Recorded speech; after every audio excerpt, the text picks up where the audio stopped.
নমস্কার বন্ধুরা, আমি এখন গঙ্গা করে চলে এসেছি। দিদিভাই রিলস বানাবে, যেহেতু জানো আমার শরীর খারাপ, ওই জন্য আমি তো গঙ্গায় স্নান করতে পারবো না। তা ডাক্তার আমাকে বারণ করেছে যে গরম জলে স্নান করার জন্য।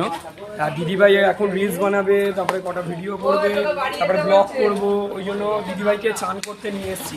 আগেবারে দিদিভাই হেভি পুড়ে চান করতে আসে না।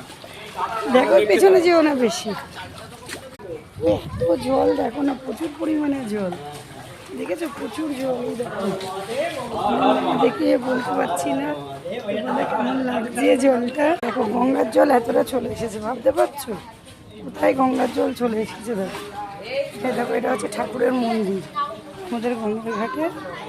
দেখো ঠাকুরের মন্দির, এটা মহাদেবের মন্দির। মহাদেব আছে এখানে, দেখেছো মেহারের মহাদেব আছে। আর এখানে আছে, দেখেছো, এই হচ্ছে ঠাকুর মন্দির, এই হচ্ছে ঠাকুর মন্দির। আর এই দেখো পুরো এতটা কাছে জল চলে এসছে। তুমি জুতোটা খুলে নিলে না, এখানে রাখবো জুতো খুলে। দেখো এবার আস্তে আস্তে আমি জলে নামছি। দাদা এখানে বসে আছে, আর দেখেছো কোথায় জল চলে এসেছে। দেখো ওই জন্যই তো আমি এখানে এলাম।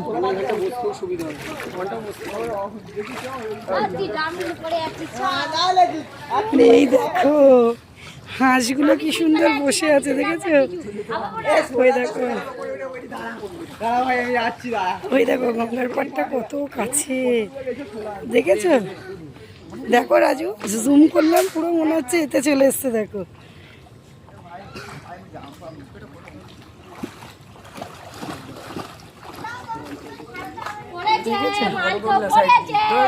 দাঁড়া, আমি এটা বানাইনি। এত সুন্দর, তোমাদের না দেখে আমি আর পারলাম না গো। বিশ্বাস করো, রিলস বানাতে এসেছি, এত ভালো লাগবে। দাদাভাইকে দেখো বসে আছে কোথায়, রিলস বানাতে এসে এত সুন্দর, মানে জলের এত তোমাদের না দেখে আর পারলাম না। আজকে ভরা জোয়ার, হ্যাঁ আজকে ভরা জোয়ার দেখছো। আজকে রাখি পূর্ণিমা, আর আমাদের তো কাছের আমরা গঙ্গা পাই না, বাদিয়ে দাও। তো যাই হোক, চলে বেশি কথা না বলে চলে একদম রিলসটা শুরু করে দিই, গানটা শুরু করে দেবো। কেমন লাগছে তোমরা আমাকে জানিও, ওই ব্লগটা তোমাদের কেমন লাগে। যদি ভালো লাগে আমাকে অবশ্যই কমেন্টস করে জানাবে। আমি পরের দিনকে আবার এরকম গঙ্গা রিলেটেড আবার ভিডিও তোমাদের দেখাবো। ততক্ষণ যেন ভালো থেকো, সুস্থ থেকো। আর জানালাম হ্যাপি রাখি পূর্ণিমা।